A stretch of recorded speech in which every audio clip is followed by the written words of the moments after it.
Well, to be honest, I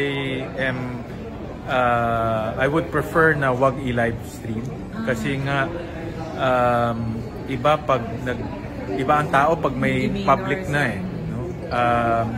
Mga commissioners to, tao rin sila at kung meron ng public na nanonood, baka mag-iba na yung demeanor or yung approach, baka maging trial by publicity at that time. So, but yan ang naging decision. So, let's see kung anong takbo. I would suggest na keep it close pa rin yung hearing. Tapos every after hearing, maglabas nilang ng transcript. So, yung public na susundan. Pero iba kasi kung may camera Iba ang ugali ng tao, iba yung nagiging asta mo, iba yung nagiging yung paano mo i-project yung sarili mo. Yun ang kinakatakutan ko. Pero tingnan natin.